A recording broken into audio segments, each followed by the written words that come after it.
Stay fresh, kids and squids. Welcome back to Splatoon single player mode. We're actually getting into the last last third of the game, I should say. There's 27 Jesus levels.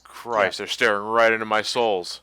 Yep. Actually they've it's canon that band right there is the band that plays the music for all of the multiplayer matches. So that's pretty cool. But there's 27 levels in the game, and there's 5 boss fights. So it's a pretty decently sized game. It's just this type of shooter.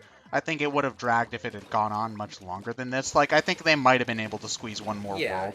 this is just a 3D rendition of the kind of games they would have made in the 90s, minus I suppose the difficulty. Um, Well, honestly up until the final boss, the game is pretty easy. Um, yeah, but just the way the game progresses and the overall feel of the single player campaign adventure just reminds me of games I played on the Sega Genesis and stuff. Yeah, it does have a very well, not necessary like a very Super Nintendo kind of progression where it's just level boss, Well, level it boss feels ending. like it feels like the natural evolution of those old kind of games. Whereas as far as today's standards go, the single player campaign by itself would not stand up as any more than a $10 download eShop title. But It's a little bit graphically much for that, but that's mostly just oh because a lot no of no no, these. graphically much is the well, I say this. I'm going to say this. I'm going to say this partly because I'm more accustomed to the PlayStation Network store and the games they put up on there. But the graphics in download only titles don't necessarily pale in comparison to the on disc games anymore. It's now as far as whether it's a download only game or not. It depends mostly on content, on how long overall the game is, how involved it is, how big the budget is, and stuff. Well, a lot So of the single player assets are definitely ripped from multiplayer. Like right now, we're in a level that's actually well, yeah. from the All, multiplayer. all I'm saying is this game only really makes it as a retail release because it has such a strong multiplayer element as well. Yeah. Although there are some online download games that are multiplayer focused, although, you know, I Yeah, can't think of one off the top of my head, but Warhawk. oh, Although I think Warhawk did have a retail release. oh yeah, Warhawk. I forgot that was Yeah, a thing. Warhawk is it's literally a multiplayer shooter with and nothing else. Doesn't even have a single player campaign. I've never played it, but my brother played the shit out of it, and I watched him play the shit out of it. It looks really fun. Wasn't Um, that one of the big games to come out on the PS3 right when it was first released? yeah, it was one of the earlier exclusives. I think it's exclusive anyway. And as far as that goes, it's good for what it is. But I don't think a multiplayer only game did the PlayStation 3 many favors back during its early library trouble days. Because oh yeah, Because yeah, well, when you buy a console, you don't just want to have multiplayer stuff. You also want to have stuff you can single player on the side when you don't have people to play with, or maybe when you're just pulling an all nighter and it's 2 a.m. and you're not really up for sleep, but you want a video game. But 2 a.m. is that time when multiplayer games get a bit quiet, so you want a single player Well, instead. it helped in the PS3's case that you didn't need like a gold membership to play online at all. Oh yeah, that's one of the best things about the PS3 in particular right now is that they have multiplayer games that are actually better for the PlayStation 3 because you don't need to pay for a subscription. Like mostly those games you only want to play once in a blue moon, and then you also have Dead or Alive 5 Core Fighters, which is a PlayStation 3 exclusive gimmick that basically makes it Killer Instinct. But it's better for the PlayStation 3 because it's like honest to god free. You don't need to pay for a membership to access it. well speaking of 2 a.m., if you're playing that late at night in Splatoon, that's when the Japanese players come out to play, and Oh that's god. that's when you're They will screwed. kill Extra you. mode. Yeah. Oh yeah, so this boss can either be really easy or really hard depending on how you do it. Like if you let him do any of his other attacks, he actually gets pretty difficult, but it's pretty easy once you figure out what to do. You blow up his teeth and then throw a bomb in him, and then he's down. Like he'll do stuff where like his teeth will come out of his mouth and start acting as like homing missiles, and it becomes kind of hectic like that. Yeah, I never gave him a chance to actually do anything. And I actually like that. I didn't notice until like my 4th playthrough of this boss for amiibo challenges, but there's actually a sign in the back that says no throwing bombs into the shark. So, Yeah. Man, I'm getting serious PD Piranha vibes from this. Super Mario Sunshine PD Piranha. Yeah, I don't it's know. I a think of pretty the damn- similar. Yeah, I think- you filled him up with water, and then you ground. Well, instead of ground pounding him, you blow up his tentacle. So- Really, the design of the head and the big lips remind me a lot of the eel enemy in Sunshine, the one you clean the teeth of. Oh, he's got gold teeth too. Yeah, you're fucking up the teeth instead of just cleaning them. Poor Flood would be so pissed at you right now, John. But yeah, if you do it quick, you can beat this boss really easily. It's when you're having a hard time figuring out. Like, it took me the first time I tried to play this game. It took me a good 5 minutes to think to throw the bomb into his mouth. So I had a hard time. Man, that feels like it should be such a simple thing to figure out, though, because a lot of games use that kind of logic for certain enemies. Yeah, that's true, but I don't play an awful lot of shooters, so. Well, I don't mean shooters. I don't play an awful lot of shooters either. But throw the exploding thing into the thing to kill the bigger enemy is a pretty cookie cutter gameplay mechanic at this point in time. Yeah, that was me mostly just being a dipshit, though. Also, not Marie. Agent 2 is kind of a dick. Or jerk, I guess. Scratchy Scratch. Yeah. It's the final boss! Yeah, this game has no problem being self-aware, which is, part of why I like it. Yeah, at the same time, though, I feel like that in itself, as a comedy, as a comic relief element in video games, especially in indie titles, is becoming too much of a fad, and it's starting to lose its impact the more people do it. Well, that can be said about anything, really. Yeah, it's just, it's being overdone by a lot of people jumping on the bandwagon, and I just like to say to everyone who's thinking about pointlessly writing in fourth wall breaking into their story for whatever reason, stop. Think about it. Is it necessary? Can you not substitute another joke in its place? Please. Because the more often you rely on this one joke, the more tired it becomes. And at some point, we're just going to have to say, let that poor joke die. I see it, honestly. I think we may have said this before in some other commentary. I think it's a cycle. Yeah. Oh, where jokes go in and out of being funny? It's not just a matter of writing, just a matter of game development whatsoever. I mean, because we are now in an era where, besides AAA gaming, the more popular things to play are retro-style games. Yeah. We're back to 8 bits and 16 bits. Well, I think again, we probably have had this discussion before, but I think that's because we've gotten to the point where we've realized that we don't need to keep on pushing the graphics bandwagon, and so people don't have a problem making those type of games anymore. Yeah, AAA developers can worry about graphics. Let all the other developers worry about everything else. Part of the reason for that is that we're really starting to see in modern games repetition in mechanics and the same problems cropping up over and over again. Like, for example, with bosses, they've become a lot more by the numbers since the more three-dimensional bosses have gotten. Even in Nintendo's games, the more three-dimensional bosses have gotten, the more by the numbers they've gotten. They've become less unique, and they become more like very simple puzzles than actual fights. What's that? A Nintendo boss that's nothing but a giant head and two floating hands? You don't say.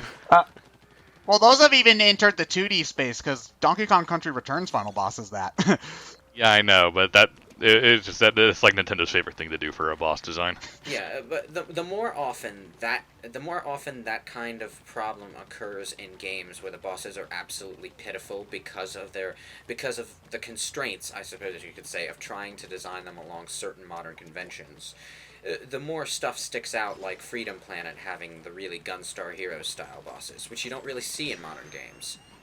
Yeah, I think this game sort of compensates for that by having the bosses revolved around this unique mechanic.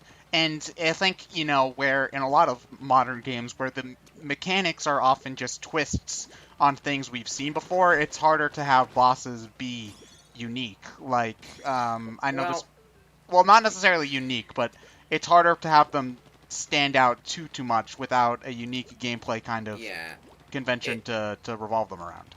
it's kind of a thing where, um, outside of say the Devil May Cry series and that specific genre, bosses have a way of being focused on one gimmick at a time, like precisely one gimmick that you have to repeat over and over in a slightly more challenging way each time, for that boss fight, and that's how you win. Well, that's basically the Nintendo formula, really. Well, You it's do not the even thing. just the Nintendo. Okay, compare classic Sonic the Hedgehog to modern Sonic the Hedgehog and how the bosses work there.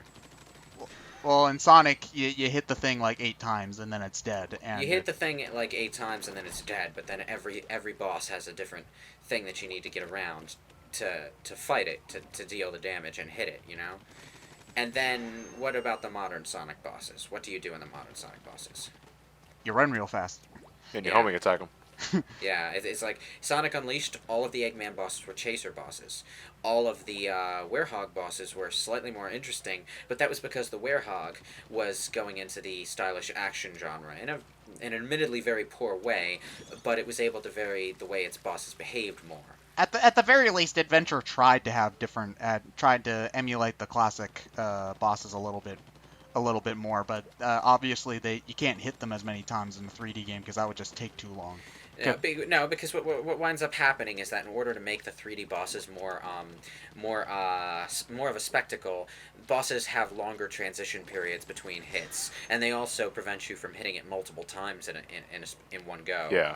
Which is why I like to think the Egg Viper glitch in SA1 was a subtle homage to classic Sonic, where you could just bump on their heads multiple times without even trying. Yeah, The Egg Viper is the snake one at the end of Sonic Story, right? I'm sorry, the Egg Hornet. That's what I'm thinking of. That's the one. That's you the fight. first. That's the first Eggman boss. Yeah. Oh yeah, that. You know, though, it's funny. People complained about the bosses in Sonic the Hedgehog 4 Episode 2 having that sort of issue, but the real thing is every modern Sonic game has had that issue to some extent.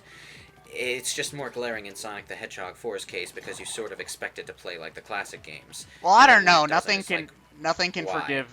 forgive that trash robot. Well, the trash robot was just doing the same exact kind of thing that 3D bosses always do. It was just harder to. It was harder to stomach because it's a 2D boss. You expect it to play like a 2D boss. Yeah, It's playing like a 3D boss. you're limited by a plane, and you don't have much freedom of movement as you would in a 3D game, where you can visually, distract yourself by just fucking around with the controls. Oh God, this is like one of those platforming sequences in Super Mario Sunshine. I was gonna bring that up in like the last level where you guys were talking about Jack and Daxter and all that, and I was like, you guys mentioned that, I immediately think of the Platforms of Plenty sections of Sunshine. Well, I guess Oh, it's yeah. because of how square everything looks, really. Well, I've gotten Sunshine vibes from this game a lot. I've tried not to over mention it because it's the obvious comparison. But a lot of the areas, especially the ones with a lot of grates and narrow bridges and wide open multi-directional areas, a lot of the areas in this game remind me of one particular level in Super Mario Sunshine. The second level, in fact, where Rico Harbor? where you have a lot of platforms and grating and stuff over top of the water. I think that's Rico Harbor. Yeah, it's Rico Harbor. Yeah, that harbor level. And a lot of areas in this game remind me of that level in a good way because I really love that particular level in Sunshine. It's probably in my mind it's the best designed level in the game. It's one of the smaller ones, if I remember correctly. It's one of the smaller ones, but it's also the most interesting in terms of platforming around to explore. Which in my mind is where the more open 3D Mario games should be placing most of their design emphasis, and not on just stuff like the fucking hotel level or. I don't need to first think level. about Hotel Delfino right now. How about Hotel Mario? Well, you Yeah. can think about Hotel It's Mario different. all much you want. Yeah, it's just No. Sunshine had enough levels that were platformy like that to keep me interested the whole game through, but it also it's Rico Harbor was the purest example of it and therefore the most fun for me to play through. Well, what are you talking about? Hotel Delfino had you platform on the booze that you had to squirt with Yoshi stuff. That was totally not frustrating and annoying. That was actually easier than I remembered it to be, especially if you utilize the short burst feature. And that always gave me trouble, especially since you had to work so hard just to unlock a platforms of plenty section, Yeah. which which are hard because if you die on those, you got to go through all that. That was actually one thing that annoyed me when I tried to play Sunshine, I think 2 years ago, and that was the thing that annoyed me, is that you had to work so hard, and what would normally just be the star at the end of the level in most other games, nope, that just unlocks a platform of plenty section, which will just kick your ass. So, Yeah. oh yeah, this area gives me Tetris vibes more than anything else, because of Oh, all dear. the I wonder all why. the rotating blocks. Speaking of those platforms of plenty areas in Sunshine, there one. Have you guys heard about A Hat in Time? I've heard about it. I Yes. haven't played Yeah, I it think yet. I heard you mentioning it a few Yeah, times. it's an indie title. My girlfriend and I, we bought a pair of copies for ourselves, so we have access to the beta version. Been playing a fair bit of it every now and then. There's a weird glitch that causes the game to not detect my controls anymore. Oh, instant death. Yep. But when I'm able to get it working, which usually requires a reinstall, the beta is really fun. But it also has those platforming aplenty sections, like literally ripped straight out of Sunshine. And as a homage to this, I suppose a clever homage, and totally not a ripoff at all. They even have some of the same platform shapes. Like are you talking Yeah. about like the spinny ones from the? The spinny ones that got made into an entire fucking level in Galaxy 2. Oh Yeah, yeah, that. Oh they yeah, have that one. They have that exact platform. You see, it's not a ripoff if you make it so much of a You know, ripoff they that say you can't say it's a imitation is ripoff. this. They say imitation is the sincerest form of flattery. So, okay, sorry, John, but I'm not shaving my head for you, Well, can you at least grow a beard? dude. You don't want me to grow a beard, okay? I can't. You know, you say that, and I can't actually imagine you with facial hair. No. Yeah. It's You know, it's gross. This is a weird tangent to end the part on, but a lot of people think guys need to have facial hair like it's a mandatory part of being a man. Some guys just don't look right with facial hair. I fucking hate No Shave November. Most of you people who think that you can grow beards, you can't. Shave, please. What about playoff hockey? Oh, what? Where if you shave, it's bad luck. Yeah. Well, okay, if you're gonna do that, then just don't go outside. All right, I don't want to see it. I need a beard.